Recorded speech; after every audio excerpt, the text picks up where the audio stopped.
Hi and welcome for a new episode. Today with a bit of new equipment, or not new equipment, but it's been a bit noisy around. So today I felt the need to make sure that it was not recorded much more noise than this.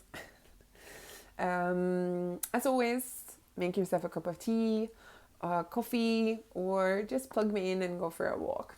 Today I'll dive into the third of the yamas to make my way slowly through these 10 guidelines on how to live our lives with more grace and awareness and skill, perhaps. So the third one is called in Sanskrit Asteya. Slight reservation for the pronunciation, maybe, of the word. In English, it is translated into non-stealing. And non-stealing, I think that most of us adults are quite good in the sense of not stealing those obvious things from other people, right? We're not like, hey, that's mine, I'm going to take that. Or I like it, I'm going to take that. At least we don't think about it that way. But there are other ways that we are stealing. And this is what that area is about. And the stealing that we do often comes from the fact that we have a low self-esteem or that we are simply not feeling good about ourselves. Because if we were, then this would not be an issue even to talk about. But a lot of us are doing this. So let me give you a few examples. So one way that we steal is that we steal from others. For instance, we can steal from others when a person is telling a story. They are telling a story and we just kind of come in, take over, and begin to talk about ourselves instead. Maybe because we can relate to the story that the person was talking about, and all of a sudden the story that that person was telling turns to be something that I am telling. Or you were telling someone about that you were excited of going on a trip to a place. Maybe not so much in the COVID times, maybe. But you are excited because you're going to this place, and then this person that you're telling it to is just like, oh, I remember, I've been there, and when I was there, the food was not really good, and the hotel we stayed in was really dirty, and the water in the sea was way too warm for my liking, and blah, blah, blah, blah, blah. So the person just takes over and gives you his or her version of how this place was.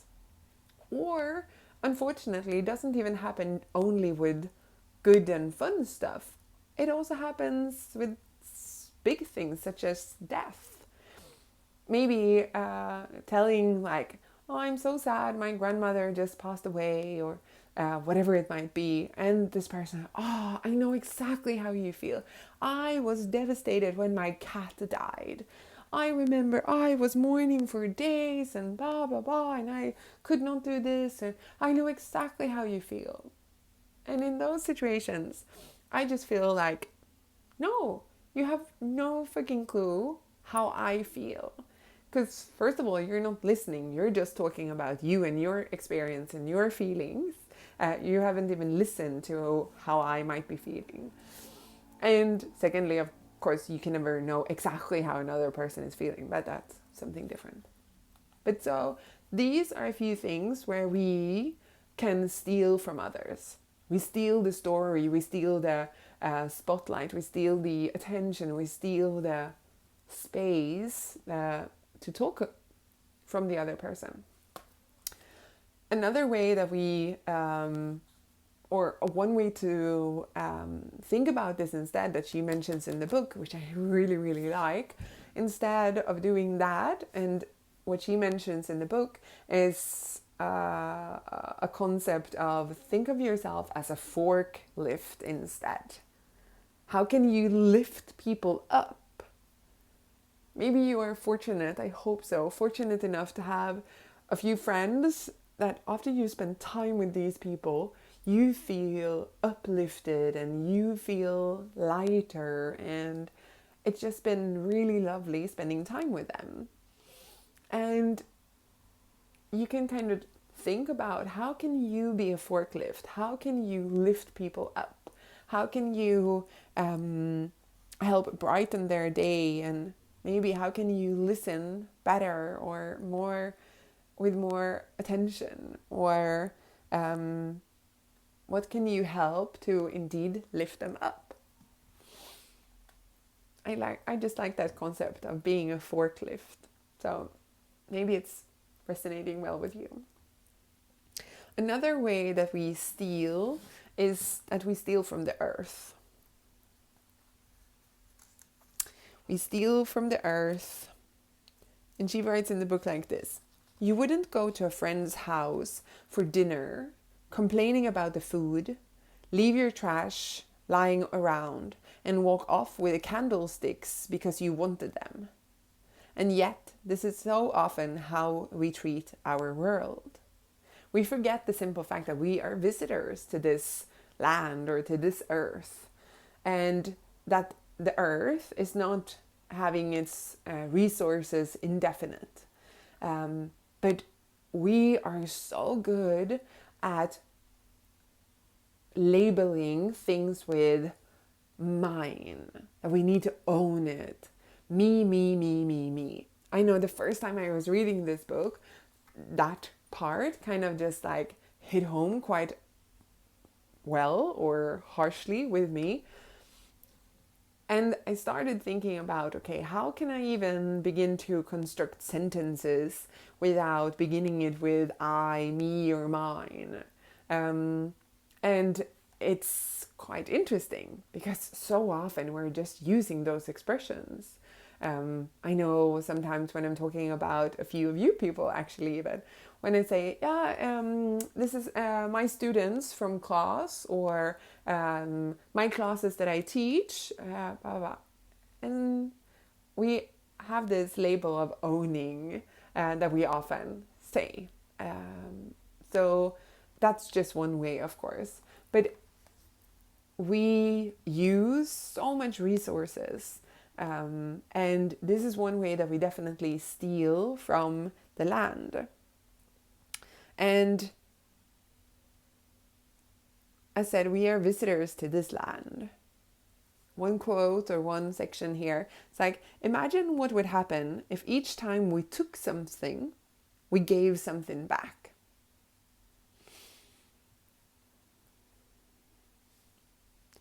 So maybe stop thinking so much about owning and possessing, and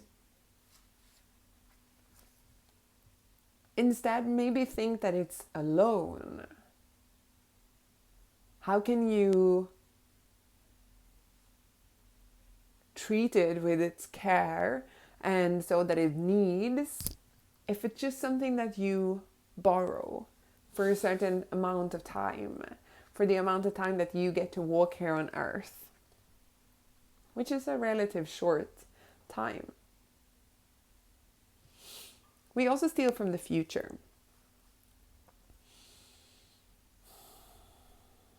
We steal from the future and from our children and their children in such massive proportions, it often feels like we are caught up or caught on a speeding train with no brakes and no way to get off. We remain insatiable. And we can just kind of look at the excess that we have maybe in our bodies, that we are consuming a bit too much food and good stuff. We can look at the excess in our wardrobes. I mean, oh my God, so much clothes most of us have. Looking at our agendas, maybe not now during COVID times, but before, holy fuck, they're like swelling or like just, booked from early morning to late evening. And it all signs that we are living as if there is no tomorrow, and that there's no one to live here after we are gone. We're just like consuming and hurting and using. as if there was no tomorrow, and as if there was no one to come after us.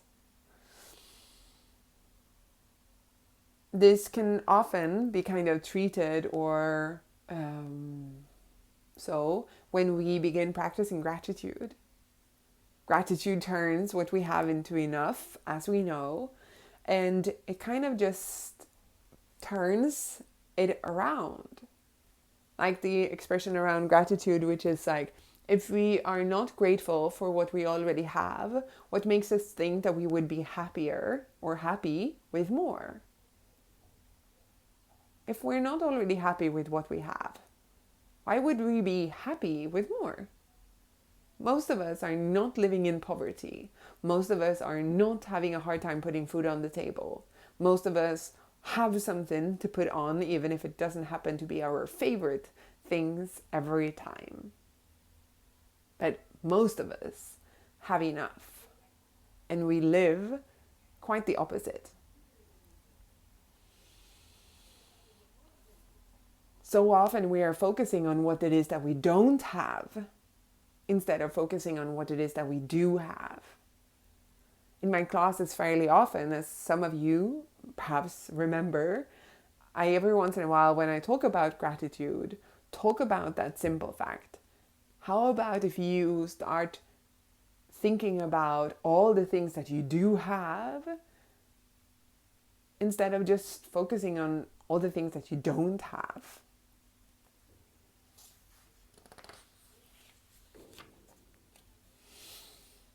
And lastly, in terms of this, stealing from ourselves.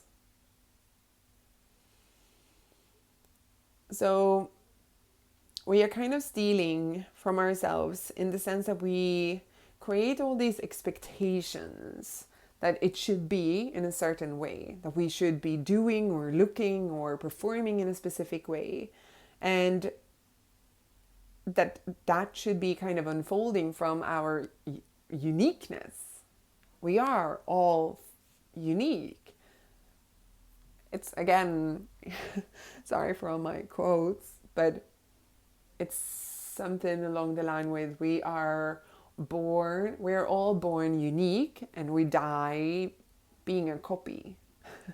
So why do we strive so hard to become like everyone else? Why not preserve what is unique about us? Why do we have that need of trying to be like everyone else?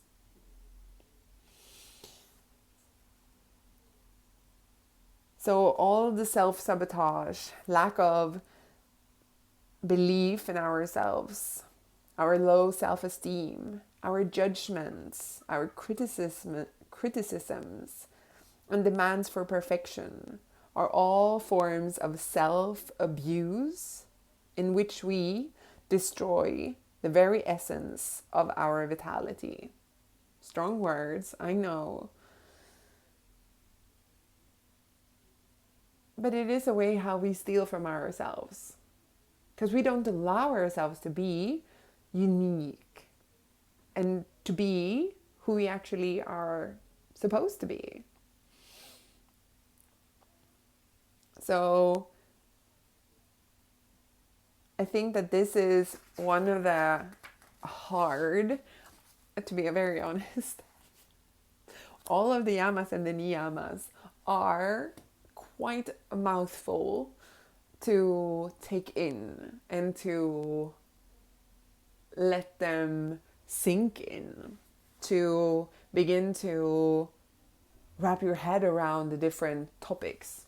So maybe again, go back, re-listen to this, maybe re-listen to the ahimsa and satya. I almost forgot it. And see how it feels. Feel free to reach out to me to share your thoughts, your immediate thoughts on this topic. And I'll continue to post and to share my thoughts on this. Thank you so much for listening today. And as always, feel free to leave a comment. I'd love to see your thoughts, around these topics. Till next time.